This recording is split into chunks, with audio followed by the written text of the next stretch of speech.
अब हम चर्चा को थोड़ा आगे बढ़ाते हैं और ये जो हमारा सेगमेंट है, जो हमारे दर्शक हैं अब तो समझ ही गए हैं, रैपिड फायर राउंड है।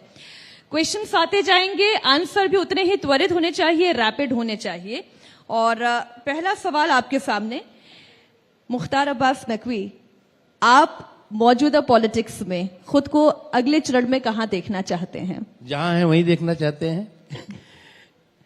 मतलब आप अगर सरकार बनी तो अपने आप को कैबिनेट में देखना चाहते हैं? देखिए, मैं मानता हूं कि मैं अटल जी की सरकार में भी, मोदी जी की भी सरकार में, पार्टी का जनरल सेक्रेटरी भी, पार्टी के सभी पदों पे, इसलिए पार्टी जिस जिम्मेदारी को देगी, अभी मैं चुनाव के प्रबंधन का काम देख रहा हूं।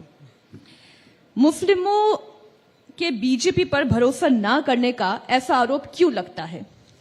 देखिए, ये आरोप हम तो लगाते नहीं। ये बात सही है कि इस देश के मुसलमानों के दिलो दिमाग में कांग्रेस पार्टी हो या कांग्रेस के और जो कुनबे के लोग हैं, उन्होंने एक जहर भरा है और वो जहर जो है वो धीरे धीरे पिघल रहा है। लेकिन अभी मैं मानता नहीं हूं कि अभी भी जो है वो कुछ न कुछ कंफ्यूजन और कंट्राडिक्शन है, वो ठीक होगा। मुस्लिमों को और नजदीक लाने के लिए बीजेपी को क्या करना चाहिए? हम तो 4 कदम आगे चल रहे हैं, हमारी अपेक्षा है कि वो भी 2 कदम आगे चलें। किसकी रणनीति बीजेपी की जीत की स्क्रिप्ट लिखती है, मोदी या शाह?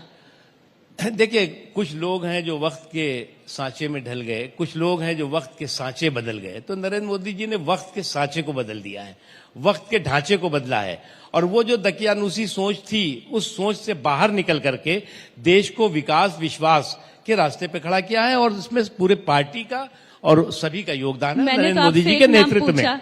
मोदी, ठीक है, नरेंद्र मोदी। बीजेपी शासित राज्यों में बेस्ट सीएम कौन है आपकी नजर में?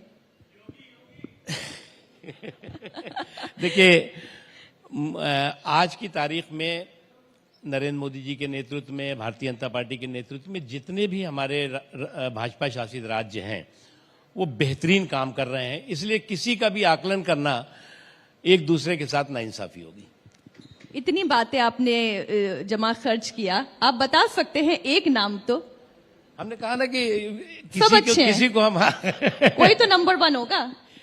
ठीक है, भारतीय जनता पार्टी का जब कोई मेंबर बनता है, आप भी अगर सदस्यता लेने जाएंगी तो आपको एक प्रण कराना होगा, शपथ करना होगा, जिसमें आपको देश के संविधान, जिसमें आपके देश की लोकतांत्रिक प्रतिबद्धता, संवैधानिक पंथ निरपेक्षता और गांधीवादी समाजवाद के प्रति शपथ लेना होता है। जब बीजेपी का एक अदना सा कार्यकर्ता जो नीचे से पहले दिन आता है पार्टी ज्वाइन करने, वो इस संवैधानिक प्रतिबद्धता, लोकतांत्रिक मूल्यों के प्रति शपथ लेता है, तो भारतीय जनता पार्टी की तो शपथ संवैधानिक प्रतिबद्धता। देखिए, पप्पू के घोंसले में कांग्रेस के चोचले से भरपूर है। अगर